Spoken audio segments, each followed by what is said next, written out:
Are we getting a duplicate? It seems like it's continuing to play, doesn't it? We Well, just have back. we'll We just just let it have finish up. background music for the whole episode. There we go. It seemed to have been delayed. Welcome back to the show, everybody. This should be a an awesome show. I know I say that every week, but I'm pretty stoked about this one. Before we dive into it, we're pretty big on cold openings, and I thought that I should do a cold opening that I haven't done before for We're Brad. pretty average on cold openings. Let's be real. I think we're above average. So I have a couple of questions here for you that I Oh want to God. ask you. Okay, these are science-based questions. And I think these are probably going to be softballs, but we'll see. So, in fact, I know most of them are. But Bradley, what is the only fundamental force that can both attract and repel? Electromagnetism. The electromagnetic force is correct, sir. Good job. Question two. This is chemistry. What element has the highest melting point of all naturally occurring elements?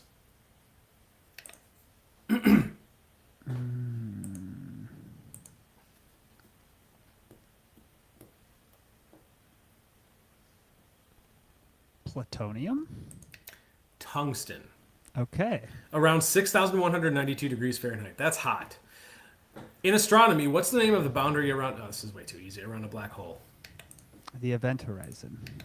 Now, in biology, what's the process called in which plants release water vapor through tiny openings in their leaves? Um, it's not. It's not evaporation, is it? It's not. I've actually not heard this word before, so What's it called? transpiration. Oh yeah, that makes sense. And then lastly, we've got earth science. What type of rock is formed when magma cools and solidifies? Basalt. So I was going to say that or pumice, but it's not. It's neither of those. Is it igneous? Igneous rock. Yeah. Yes, it is. All right, be Yeah. careful with the clicking today, because I can already hear it. I do have to click on the answers to find them. Just so- saying. Just I saying. know. We've had problems with that in the past. But no, there won't be clicking. Don't worry, folks. And again, for those of you who are already tuned in, thank you. That was our cold opening, so give it up for Brad. He did pretty good. We're going to start this episode by basically...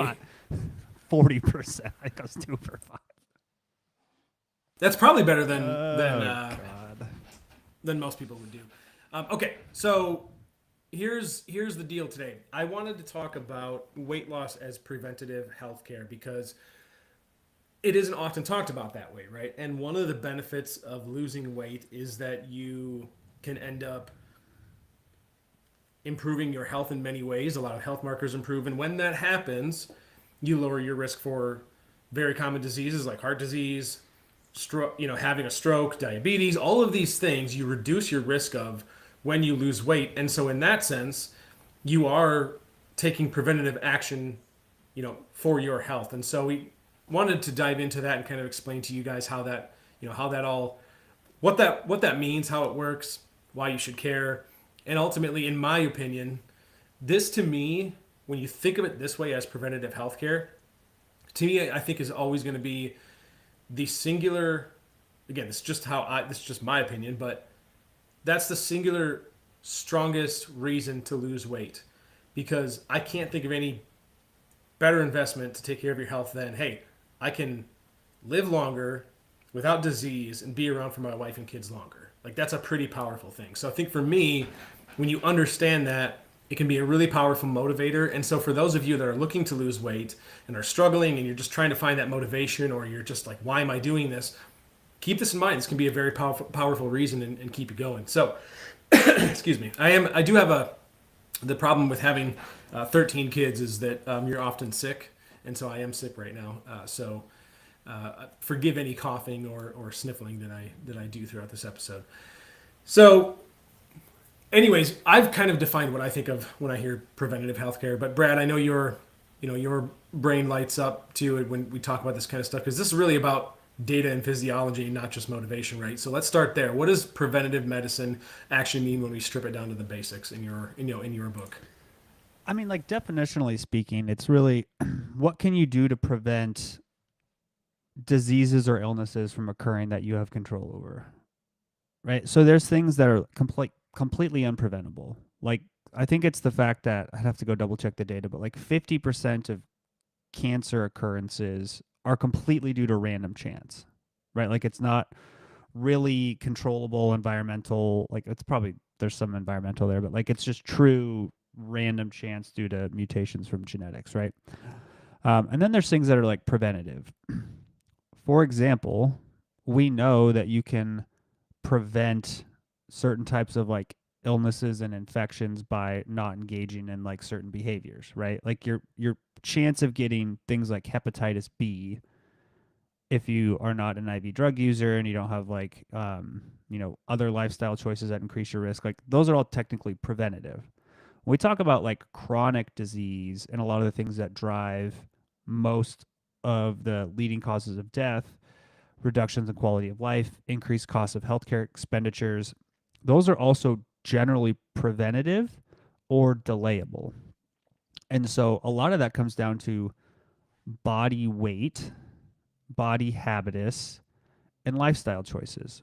And so we know things like maintaining a BMI in the quote normal range, and we can have a discussion about the pros and cons of BMI later. But we know that for every reduction of BMI unit, your disease-free years goes up, right? So the amount of years you live without a comorbidity of hypertension, hyperglycemia, hyperlipidemia, diabetes, cancer, cardiovascular disease, early onset Alzheimer's, like all those things, you have more disease-free years every time a BMI number goes from, 31 to 30, for example. And so when we talk about weight loss as preventative, a lot of it is, okay, what do we know? What does the data say? What does our physiology tell us? And how do we think about that in the terms of preventing health complications and increasing your quality of life, right? I always tell people, there's this whole obsession with longevity of living longer, but a big part of that is like if you have an axis of like years on this planet and quality of life, like the goal is to maximize the area under the curve, not just to live For for sure. forever. Yeah, for sure. Yeah, so if we're talking about preventative medicine, what this really means is you're identifying and changing our habits before these diseases develop. And so, what I want to do before we go any further, I want people to understand why is it when we gain weight, why do these health markers decrease, or I guess for lack of a better word, get worse, right? So, why does blood pressure tend to go up? Why do blood glucose and insulin sensitivity change? Why does cholesterol go up and your triglycerides? And why is there more inflammation? Right. This is like a systemic body wide thing that happens when we gain weight. So understanding the consequences of that, I think, is important. But I want to dive into the why first. Can you just at a high level explain like why do these things happen when we gain weight? What's the mechanism behind all of this? Yeah, would you also just check your mic and make sure you're connected to the right mic? Sounds like maybe you're on your computer one. Just the sound quality is way different I'll double today. check. Hang on, I'll double check. Um, yeah, so I mean, I think when we talk about, before we go into that, let's take a step back and let's talk about like lifestyle body weight management is a portion of preventative healthcare. It is not the entirety of preventative healthcare, right? There's additional things like early detection. So you get mammograms, you get colonoscopies, you get your blood work done. Like all of those things are also part of preventative healthcare, right? So weight management, lifestyle management is a portion of preventative healthcare. It's not the entirety of it. And so what is it about body weight and body adiposity and body habitus that as it goes in the direction of higher increases your risk of a lot of chronic diseases? What it fundamentally comes down to is your physiology starts to change. And we can talk about things like blood pressure, right? There's just the pure physics of it, right? Of when your body mass is higher, you have to move blood through more tissue, so there's more pressure, so there's higher blood pressure. There is the your vasculature. So what a lot of people don't think about is like your vessels are actually like smooth muscle cells. and they have cells that expand and contract. And so as your body weight goes up, your body's ability to expand and contract your blood vessels to regulate blood pressure gets impaired. And so you can't regulate blood pressure gets higher. As your body weight goes up and as you increase your body adiposity, your levels of insulin resistance generally go up as well, which means you have higher levels of circulating blood sugar, you have poor glucose control, so you get more glycation. Um, you get, you know, all of those things start to affect your vasculature and your blood pressure. Um, those things generally also tend to result in like poor lipid control. You have more inflammation. You have a more atherosclerotic permissive environment. So basically, your vessels are more likely to accumulate plaque and things like that. And so you just get a whole lot of physiological changes. You also then increase your risk of various types of cancer because of the metabolic environment that is inside your body. And so a lot of it's just tied to the like physics, physiological and metabolic changes that occur as your body adiposity and your body habitus increases in size. Sorry about that. I had to refresh so that my mic would actually pick up. Do I sound better now? Yes, much better. Perfect. Sorry, I had to duck out and refresh. But yeah, so and we've talked about this too before. Like this is obviously not something that we've not gone over. But out of I guess the next question I wanted to ask was we've worked with thousands of clients. I mean, because and you personally, I mean, before Macros Inc. I mean, you worked with hundreds. I mean, probably thousands of clients. I don't know specifically how many clients you worked with, right? But like, what are some of the biggest physiological changes you've seen when people start focusing on exactly what we're talking about instead of just the weight loss itself? Like, do you feel like when you keep that in mind, it makes a difference, or is it just focus on the weight loss and then all this stuff will happen? Or do you think actually paying attention to this sort of thing makes a difference? Well, I think when you can tie like how you feel every day and what your like uh future outcomes are with the Yeah. number on the scale, I think it helps people stay more engaged and stay more adherent for the long term, right? Like if you think about like, oh, I just I have bad headaches because my blood pressure is really high. I have really big energy swings because my glucose control is really poor. I'm on a handful of medications every day. Some of them have side effects that don't make me feel great. And like you lose 5 to 10% of your body weight, which is it's a big weight loss, but it's not like most people can achieve that within 3 to 6 months, right? Of like really focused work. Oh, all of a sudden I don't have to take half of my medications anymore. My energy levels are normal. I don't get out of breath going up and down the stairs. I don't, my headaches are gone because my blood pressure is normal. So like all of those things really start to add up. What is the most is is heart disease the biggest like thing that people get from being overweight? Like I believe, and you can is I think is it cancer and heart disease are like the two big leading killers in the United States from this? Um, I think I know they're it's up there. heart disease is always the number one cause of death. And then I think it's I haven't looked for a while. In the top five are always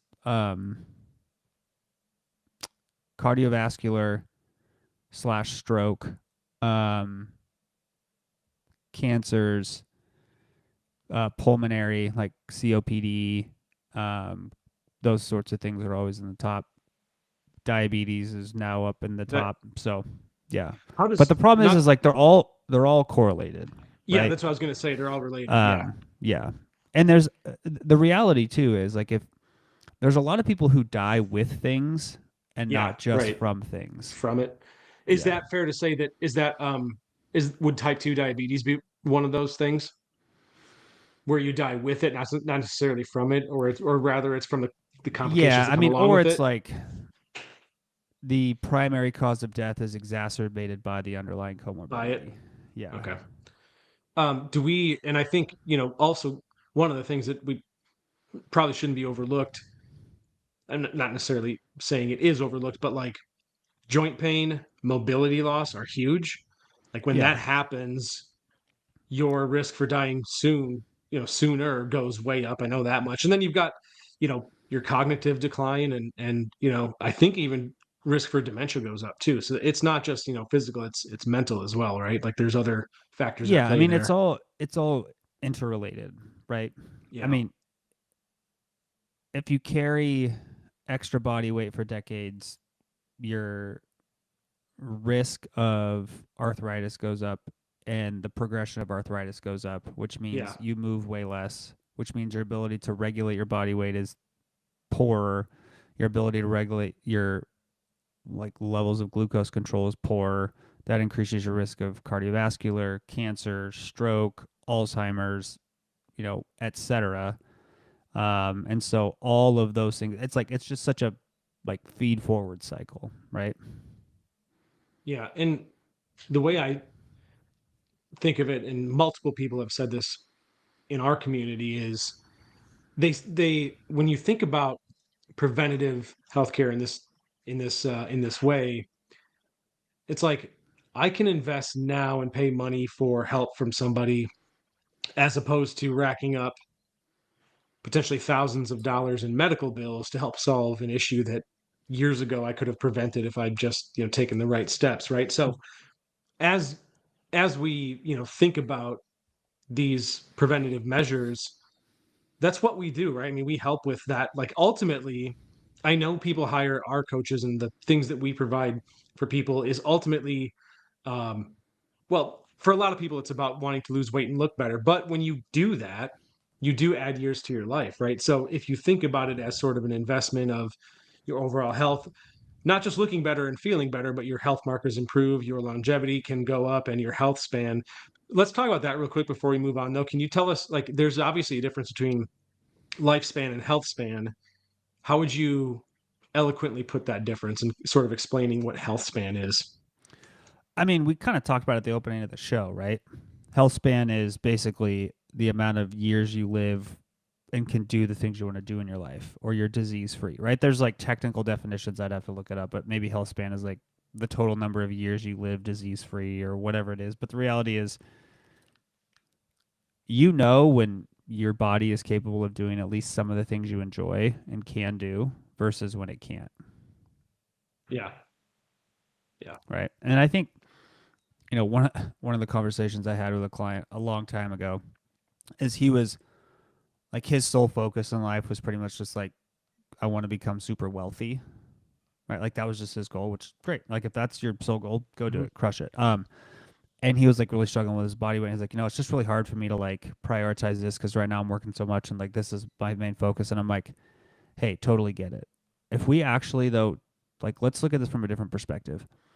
If you're indexing like your top core value in life is your net worth, do you want to know the greatest ROI you actually have? It's time on this planet, right? That's a good point. So Yeah. like if you live to 60 and die of a heart attack versus if you live to 80, like if you live till you're 80 and you give yourself an extra 2 to 3 compounding cycles, like that's probably where you're going to make all of your money in life. Like let's say you accumulate, I'm just going to make up a number, 20 million bucks by the time you're 60. Well, if you live till 80, it's probably going to be worth 80 million. Yeah. So Right. like the number of years you have is actually the biggest ROI you have. Now, additionally, like if you look better and you feel better and you have more confidence, your ability to like be successful in your career and make deals and get on planes and go golfing and take clients hiking, like all of those things get better. And so I think a lot of times, like it's just understanding the perspective. What's your personal goal as far as the age you want to get to before you hang up your basketball shoes? Never. What's the oldest person you've played basketball with? Oh, Been any late. 80-year-olds balling, hooping? I don't play with that crowd because they always play at like noon in the middle of Oh, the day. it's odd But odd there's times. like, Yeah. and when I play early morning pickup, there's 60s. Yeah. Okay. Yeah. And some of those guys are still out there crushing it. I Still mean, they're doing not good. like Yeah. dunking it off the backboard, but like, dude, they're out there Yeah. moving. They're running up and down the court. They're getting to their spots. They're knocking down jumpers. Like, Do you think Michael Jordan could still dunk a basketball? Have you ever spent time around somebody who's like 6'7", 6'8", 6'9", 6'10"? No, not really. It's so wild how much easier it is to dunk a basketball at that height. Well, you don't have much. Like if I You was don't have very far to 6'7", I jump. could probably dunk a basketball until I was 80. Yeah, I suppose you don't really need the athleticism at that point when you've got the when you've I got the mean, you height. just need a very baseline level of athleticism. Sure. Yeah. Yeah. Yeah. And you've got. But speaking of playing though, when you're older, I mean, obviously, I think it's cool for you. You've got a little man now where you get to go through the pleasure of probably coaching him, helping him learn it, and then when he's old enough, you'll be hooping with him, right? So that's pretty cool. I think that's something you're going to get to look forward to. We'll be hooping until the first father son fight breaks out, and then we'll stop playing together. Yeah, yeah. I always uh, had this growing up. I always wanted to, get to the age where I could beat my dad in whether it was arm wrestling or just like wrestling in general, or run faster than you, or hit a softball farther than you. So I always kind of enjoyed that growing up, is that competition with my dad. And I mean, but see, realistically, I I mean, think the hard part though is most of the time you beat your dad because he's on the decline, not because you've. yeah, But no, you're that's what it both in was. like. I think it'd be Yeah, awesome if you and your like son could both be in like your physical peaks and like then compete I against each other.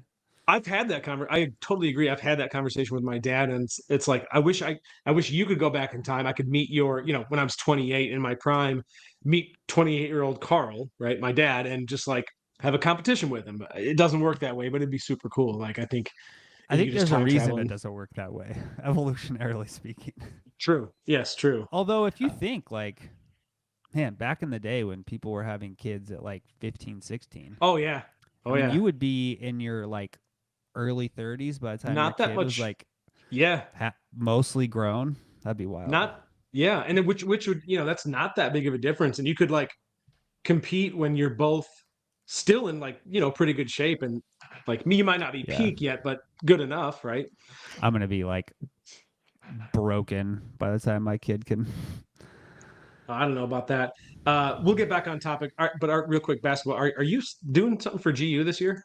Yeah. You are okay. Okay, got you. So you're not. You're still hooping right now. Okay, all right, cool. Um, so, anyways, yeah, getting back on track here. I know that So I think you've always been well. You've been in this industry for a long time. Obviously, the healthcare, not the healthcare industry specifically, but there's a lot of crossover, and I know that you pay attention to that sort of thing. So, do you like? I'll give you an example. There's a point to what I'm saying. I'm not trying to just ramble, but like I'm turning 40 next year, right? So one of the things that I'm thinking about is going to the doctor, right? And not for anything specific other than just general checkup, right? Because if I get my readings at 40, those will be the measurements by which I'll that's like the baseline from which I'll measure it, when I'm 50 and 60 and so forth. But like doctors in medicine, has this does it seem to have changed over the years to where we're are we is medicine and healthcare and preventative enough in your opinion, or is it more reactive? Um, Like there's if I so mean, many ways to answer that question. And I'll try to answer it in the best way that I can and be as thorough as possible here. So, the first thing is the landscape of humanity, especially in the developed world, has changed substantially, right? I mean, if we look at the leading causes of death and the leading costs associated with healthcare in the United States has changed so substantially in the last 40 years. Like, it's kind of wild. And it's yeah. really twofold. It's probably threefold, and two of them are kind of intertwined. One is there's an obvious huge cost that's related to rising obesity rates, both Hmm. directly and indirectly. Like, I think directly, the cost associated with obesity in the modern healthcare system is like $200 billion a year. Like, I'd have to double check, but it's like right around there. That's Right. Then wild. you have all the indirect costs associated with that. That big shift has, I mean, it's changed, um, you know, the insurance model. It's changed how we can perform surgeries, right? Like orthopedics. It's changed all sorts of things. The other big change that has happened is the US healthcare system is directly being burdened. I'm using the word burdened in like there's additional load on the healthcare system from mental health and like drug behavior. And those are Yeah. generally tied together. So, for example, my wife used to work in the emergency room, like night shift ER at a major hospital. Mm-hmm. Mm-hmm. When she started in like the mid 2010s, most of the patients that came in, probably 80% of them were like true medical emergencies. Right? It was like gunshots, stabbings, car wrecks, traumas, whatever. Things that you would actually go to an ER for. Yeah. And by the time she left in like 20 late 2020, she probably 60 to 70% of her patients were um, mental health, homeless, Huh. drug behavior, right? And Now, this that's is a quick obviously time span for a that to more change too. major metropolitan area, but like if you look at some of the other bigger cities, like it's the same thing that's happening. Wow. Now, we're building like mental health hospitals and things, but like the vast majority of her ER was psych hold patients, Hmm. right? And so that's all changing dramatically. And all of those things Yeah. are directly related to like physical well being and health as well. And so that's a big change to the healthcare system. And when we talk about preventative health, those are all big parts of Yeah. it.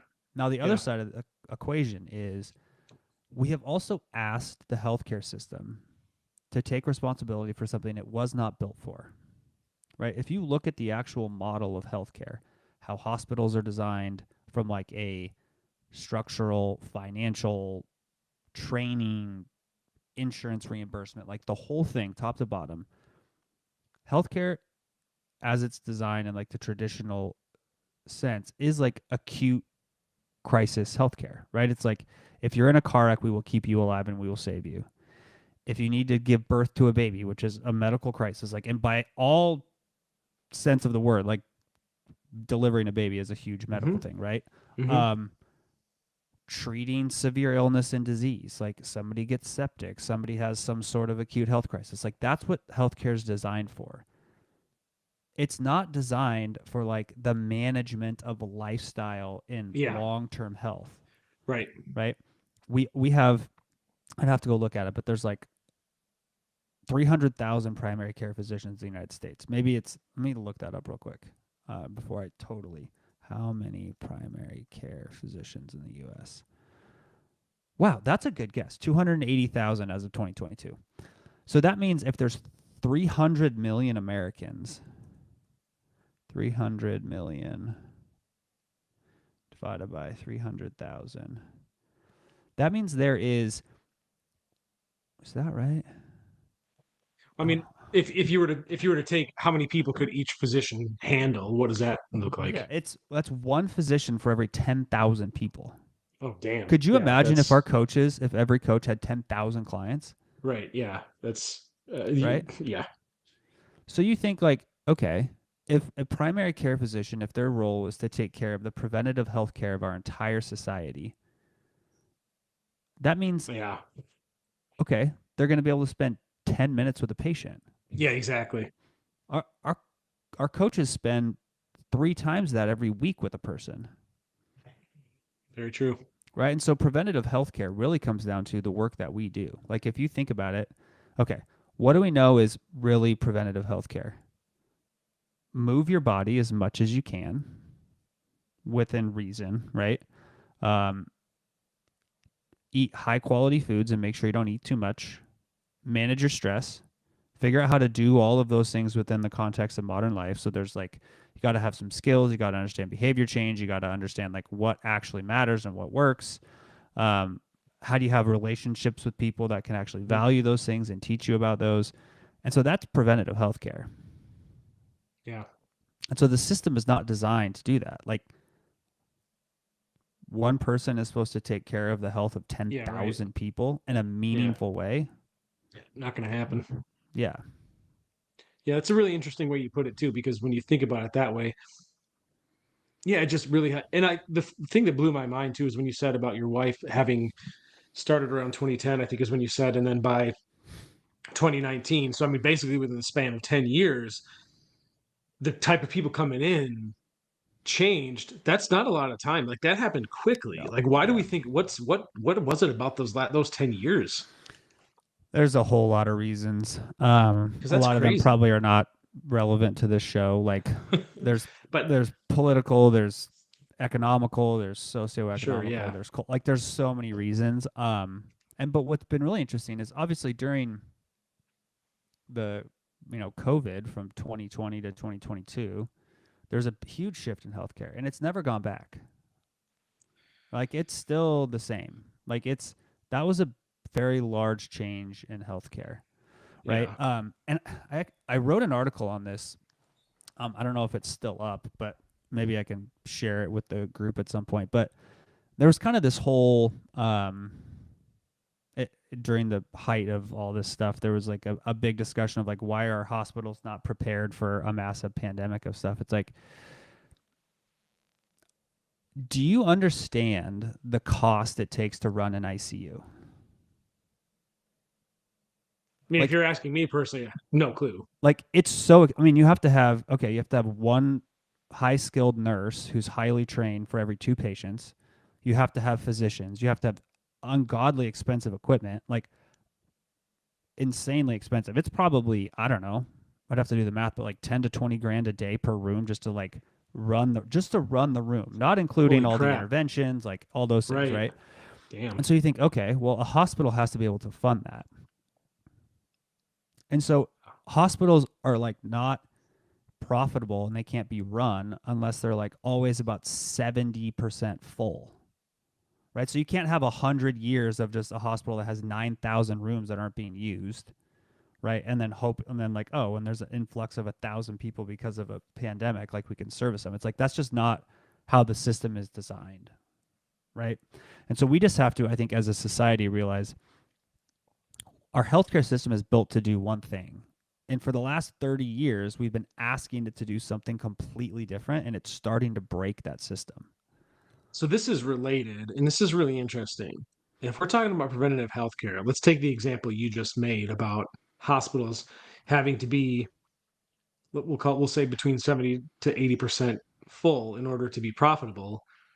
Doesn't that beg the question of, isn't there incentive to not emphasize preventative healthcare? Because if you have fewer sick people, then your hospitals aren't as profitable. So there's a profit over, you know what I'm saying? Do you know you get that argument that I'm making? Yeah. And I'm not saying that this is some conspiracy or that there's anyone behind the curtain playing this game. But I'm just saying like the way things seem to be set up doesn't really encourage us to be preventative when it comes to our healthcare because the system is designed to take care of sick people. So I would say that is true in one sense and not true in another sense. And Okay. I'll give you the case for why I think it's true in some sense. The entire pharmaceutical industry is built on sick care, right? We Yep. know that. Um, Mm-hmm. we know that the only way they make money is if there's a large number of sick people to use their medications. And Okay. and that they have the solution for it, right? Yep. Yes. And I mean, there's obviously like a lot of evidence of like, hey, why is insulin not basically free? Like it's been around for forever. The patent was gifted. Like there's all sorts of examples of this, right? But on the other side of the equation is the for-profit model of healthcare has also given us such unbelievably wild advances in medicine that you could not even possibly imagine, right? Like the fact Just that, because of innovation. well, just because the fact that there's an incentive to go do unbelievably difficult things because there's money involved, right? Like Sure. we are Yep. on the I get that. precipice of, we're getting very close to a cure for type 1 diabetes through stem cells. Like we're very close, right? We're in trials. I think it was 12 participants went through it. Like 10 of them are no longer require any insulin Wow. medication a year later. Awesome. There's some complication stuff, but like there's such an That's awesome. incentive to radically change the course of human history because of the capital markets in pharma, right? So there's good and bad there. But the other side of the equation is, and this is like the non cynical side, is just the way human society is built and the way humans are built, there doesn't need to be quote unquote perverse incentives for pharma to make money. Like there's always going to be sick people. That's Yeah, biology, for that's sure. human nature. Like it's just always going to be there. And what really needs to happen is we need to re-underwrite the medical model of like, okay, we need to acknowledge there's this need and there's this need. And we've been trying to fit this preventative healthcare model into the sick care model, and we just need a different model. Yeah, that's good. Right? Like, why is it that it's considered normal to go to your primary care once a year, have a 15-minute visit? They take your blood pressure, they take your labs, and they're like, oh, if your labs are out, here's a pill. Right? Like that's the model. They're gonna Hmm. they're gonna talk to you about nutrition and exercise, whatever. But why is part of the healthcare model not, hey, every person has a visit once a quarter with their wellness provider, where they sit down and they talk about things like here's nutrition education, here's exercise education, like here's an hour-long meeting once a quarter where you go through it. Like why is that not part of the model? Because that's a different model. Right now there's obviously costs associated with that and all those things, but like we can't continue to try to shove the preventative healthcare model into the sick care model. They're just different. Right? It's sort of like, think about investing, right? There's risk capital and there's safe capital. If you try to put both of them into the same thing, it's just not going to work. It's interesting too what you said about just backing up a little bit before we move on to the next thing, but the type 1 diabetes really has me. Have you been following that closely or just kind of passively? Yeah. Um, if that's the case, it makes me wonder, okay, what other types of diseases can we solve? Can we I mean, cure? we solved slash cured a lot, right? Smallpox is no longer a thing, Yeah, yeah. realistically. Yeah, A yeah. lot of I'm just infectious diseases are no longer a thing. yeah. Um, we have some genetic engineering that can do some pretty remarkable things. We have, um, I was just, I'll have to find it, but I was reading something where the amount of people who actually die from an acute cardiac event, like a heart attack, is Mhm. so much lower than it used to be. That's Like good. it used to be, if you were having a heart attack, it was like a 90% chance you're going to die. Now it's like, if you get to the hospital in time, you're probably going to survive. Yeah. Well, that's good. Yeah, and I always come back to the question too of because my brain loves this AI stuff is like, okay, cool. How much is AI going to help us in this area too and accelerate our healthcare? So different topic for a different time, but still I just it's one of those things that I think about. Getting back to the topic at hand here, because we got about 20 minutes or so left. Um, you know, we've talked about a lot of good stuff so far. I mean, we've talked about reducing our risk for certain chronic, diseases, but I think self-efficacy is also very important. That, and we've sort of alluded to this, but yeah, you have to have control. You have to believe that you have control over your own health, right? And I think when people realize this is one of the great things about coaching, in my opinion, that we help people with is when you realize that you can improve how you feel, just by changing your habits. That's when people really start getting start seeing the light at the end of the tunnel, right? And it really changes things for them. So, like, I mean, for example, I mean, we've had clients say, like, have you ever had someone tell you, like, I didn't really realize how crappy I felt until I started feeling good again. Like, I forgot what it's like to feel good, right? Like, Mm-hmm. that happens all the time, right? So I think that when that light bulb goes off about, oh yeah, I really do have more control over my health and my future more than I thought, that's also just as important. And I think people have to really believe that. You have to understand that you do have control over these things. So when we're talking about preventative healthcare and living longer, it's like it's not entirely up to chance. It's a lot of it is still you have a good degree of control over that, right? So, But yeah, so I mean, so for you, can you like any examples you could think of where whether it's, maybe have personal anecdotes or someone that that, you know, kind of experience that mindset shift and when health becomes about quality of life instead of just a number on the scale, right? Like does any examples come to mind for you? Can I answer this question in a little bit different way than you're expecting? 100%. Okay. So going back to like the first thing you said about at the opening of this was about self-efficacy and people having control, right? Yeah. This is as I get longer in the tooth in my career and we work with more people and I see things come out from our clients more and more. This is one thing that I am becoming more frustrated with in general at the industry Okay. and more excited about from the work that we do. And it's related to the central idea you were talking about. A lot of the messages that we see in social media, advertising, all these things, they try to take agency and self efficacy out of the hands of people Hmm. and tell them there's something wrong with them and something's broken, the world's against them, all these things. It's like, oh, you have a hormone problem, you have this, you have this, you have this. And what it really comes down to is you actually have control over a lot of this. Hmm. And it simply comes down to how do you reframe how you think about the problem, how you place value structures around this, and do you believe that you are the type of person who can do this? Hmm. And those are two very different messages. And I think that's a huge part of it. Right? Like imagine if you go to tie this back to preventative healthcare. Imagine you go to your physician's office. You get your, they do your blood pressure, they get your labs and they sit down, they have a conversation. They're like, "Hey, here's what I'm seeing.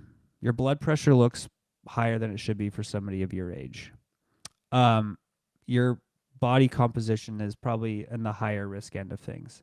I'm seeing some concerning things in your blood work, like your blood glucose is a little bit high. Your blood lipids are a little bit high, right? What this is telling me is right now where your body is at, you're in a high risk category for a lot of things. Hmm. But I want you to know that all of these things you actually have control over. And there's a couple options we have, right? One is we know that with probably 5 to 10% of weight loss, an increase in physical activity, and like developing some nutritional literacy and understanding your energy balance and improving your food quality a little bit can probably bring all of these things into where you're into low to moderate risk category in about 6 months. I'm not asking you to go run a marathon. I'm not asking you to go to the gym 7 days a week. I'm not asking you to go on a crash diet. It's just let's talk about some things we can change. Like let's start walking more. Let's start paying attention to how many calories we're consuming. And let's try to make like physical activity a bigger priority in your life. Like, is that something we can do for 6 months? Also, in the way you laid it out like that doesn't sound like a monumental task, right? It Yeah, sounds like right. just small changes. So your health provider, healthcare provider has that discussion. They go, or there's option two of right now you're in high risk of these things. My other option is I can give you a bunch of pharmaceuticals that will help reduce your risk by lowering your blood pressure. Basically, what we're going to do is we're going to reduce the amount that your body constricts your blood vessels through medicine, so your blood pressure is not as high. I'm also going to give you some medication that stops your body from producing cholesterol, which will lower your overall cardiovascular risk. Like those are kind of our options, or we can do a combination of both, right? Which of those gives somebody more control over their life? Yeah, Which I one mean, actually obviously, teaches self-efficacy? right. Yeah. And so I think like, obviously as a physician, when you think about managing risk, like the pharmaceutical intervention is definitely a layer to that. And depending on where somebody is on the risk curve, like maybe that's the go-to option for now. But it's more of like, okay, how do we teach people these things? Right? And how do we have conversations in a constructive way and like, hey, here's how we think about this, not like, hey, you're overweight, you're bad, we have to give you medications. It's like, no, let's talk about like what we actually need to do to move the needle. Yeah, so talk, if we were to wrap up everything that we've kind of talked about already and summarize it in a few main points, excuse me, would you say, is it fair to say that this is how I'd lay it out, and you can add or modify as you see fit? But I think the first thing would be you have to establish, like, just start trying to gain an awareness of the foods you eat, how much you exercise or move, um, managing your stress, like you mentioned, right? Just an observation of that. Start with the awareness, and then you move on to things like you also mentioned, eating mostly, the healthy foods that we see on that poster that we think of, right? So mostly good, nutrient dense foods, understanding the calorie balance, making protein and fiber and hydration kind of the foundation of your nutrition, right? Minimize your processed foods.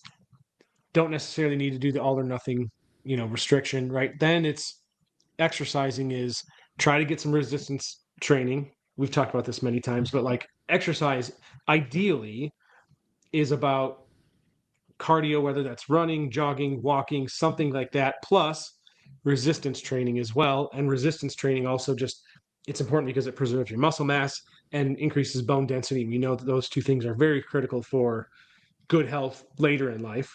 So you've got daily movement, and then again, recovery and stress. If you're sleeping well, if you're managing your stress, those things matter, and impact the other things we just talked about.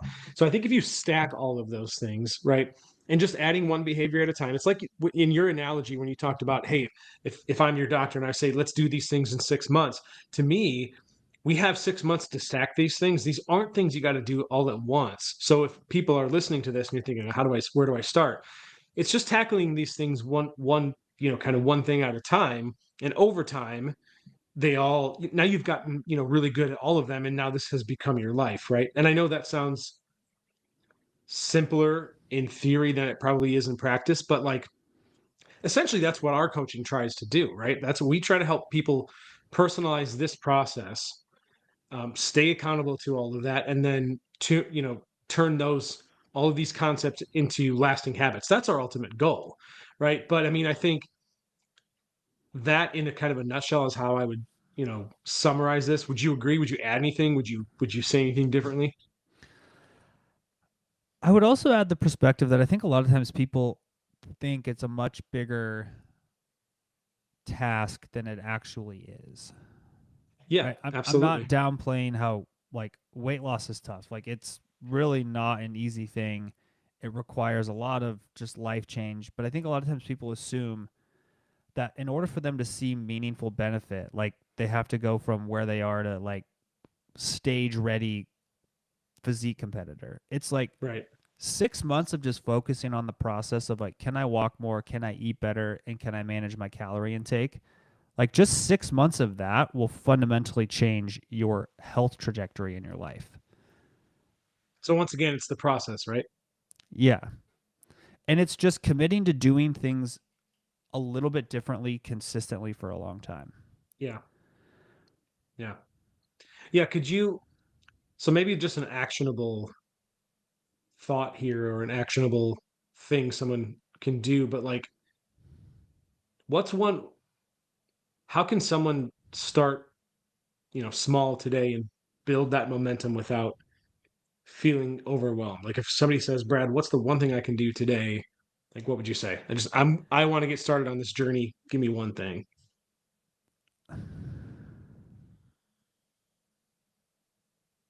I would say take a look at your life and figure out where you can start to place this on your priority list. And by this, I mean it's making your lifestyle a priority. Like, how This, do you just carve out 20, 30 minutes a day to make this a priority? And whether that looks like you add a walk in, you start tracking your food, you start preparing more meals at home. Like, it just really starts with how do you make this a priority? Like where in the value structure does this lie? And I think that's a huge part of it. I was writing something down because I think your idea of your recommend basically what you're talking about. When we talk about priority and time, I think sort of a time management, priority management thing. That would be a good thing.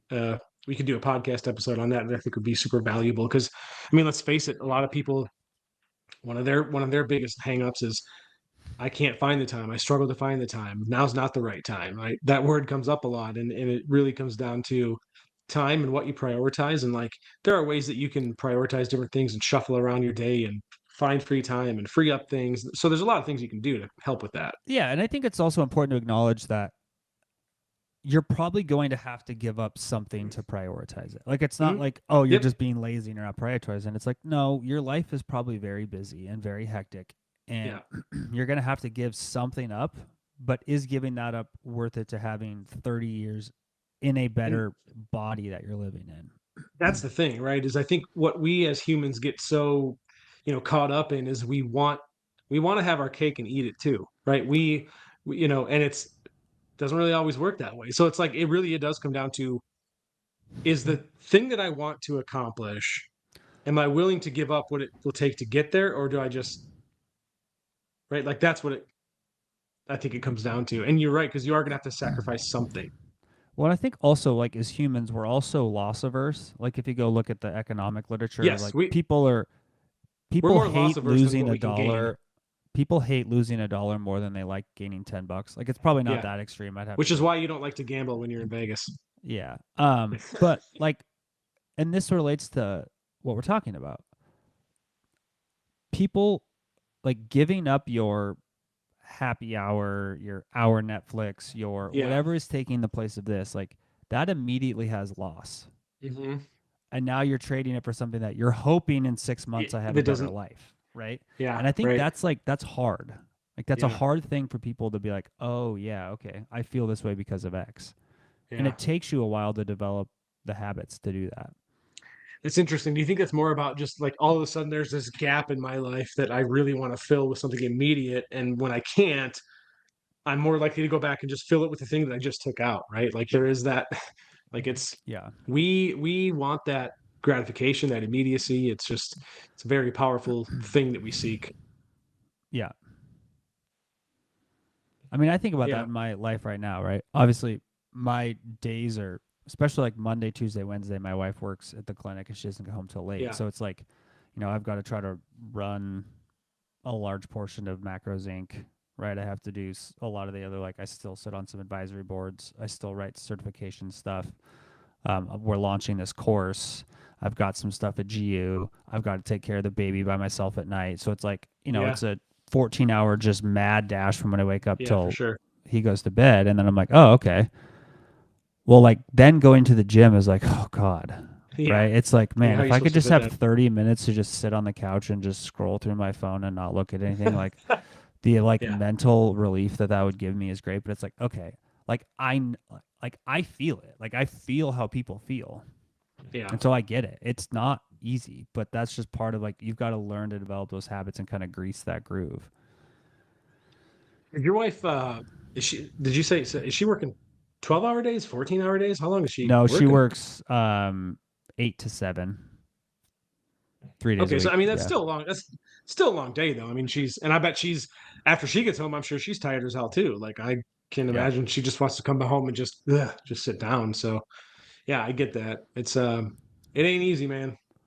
So is there anything else you'd add before we wrap up the show? Did everyone find this helpful? I hope so. You guys can drop a comment. We didn't really have any comments in this episode, although I suppose we didn't really ask people questions. My bad, but I hope everyone enjoyed the episode. Is there Do anything I you have would anything add? more to add? I could tell Yes. you something to add. I think go ahead. Yes, go ahead. The course launches Yes. on Saturday. And Why should people enroll in that, and what is the benefit they will receive? because you get to hang out with me, that's the only reason. Maybe we did get a comment. Um, no, so I mean, like, obviously I've written a lot of content over the last 15 years of my career.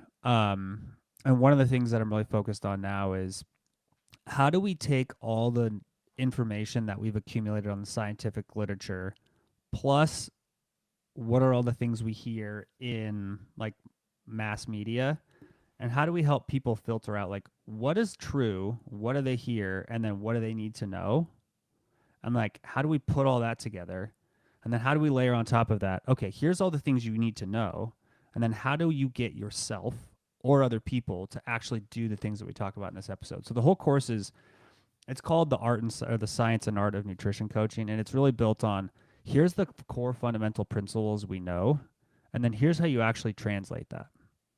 And so we go through, you know, the curriculum is very in depth and intensive, but not like it's not so deep you can't understand. It's just very thorough. So we kind of go through like, here's how your body works. Here's how you process nutrients. Here's what you need to know. Like, what are the truth about nutrients? Here's what we know about food in the modern environment of like what dictates how much you eat. All right. So we kind of like, we loop in a lot of the stuff we've talked about in this show. Like, you know, the concepts in the hungry brain, we bring Yeah. into it, the concepts about like NEAT and energy balance and all those things. We talk about things like set point theory of like, why do some people Mhm. struggle with losing weight more than others? We talk a lot about how, hey, there's been 5,000 diets that have been invented. Seemingly all of them work, but Yeah. like, Why how is do that? they all work? So we Yeah. talk about those things. We talk about exercise, and then we kind of go through like, okay, here's how your brain is going to work while you're going through this process, and here's how you like kind of hijack your brain to doing what you should be doing. And so we talk a lot about, you know, the application of those things. Yeah, I think it'll be cool. It'll be fun I mean, fun, enjoyable, but also highly beneficial for people. And it is, in case anybody's wondering about, oh gosh, it's holiday season, come on, I really want to do this, but how am I going to fit this into my busy schedule? It's self-guided, right? Like it's great. So this isn't you're not in there under any time constraints, so you can kind of go at your own pace. But I think it's going to be very You know beneficial for that people. week between Christmas and New Year's where nobody actually does anything. Like you can just sit on the couch with your laptop and you can learn. Yep. So, and that launches on what day again? Saturday, October 18th, The 18th. 8 a.m. Pacific time. However, if you're on the pre-sale list, you will get access an hour early. I'm kind of secretly hoping we sell out all the spots in the first hour and I can actually get some sleep. That'd be great. All right. Well, thank you all for watching as usual. I hope the episode was beneficial. We did get a comment from Michelle. She said she enjoyed the episode and found it very interesting. So thank you, Michelle. And thank you to everyone who's watching this afterward, whether it's the podcast or the YouTube live video afterward that we upload. Appreciate you all, and we'll be back next week. So with that said, I will play our lovely outro music here, and we're gonna duck out. Bet. Thank you, everybody.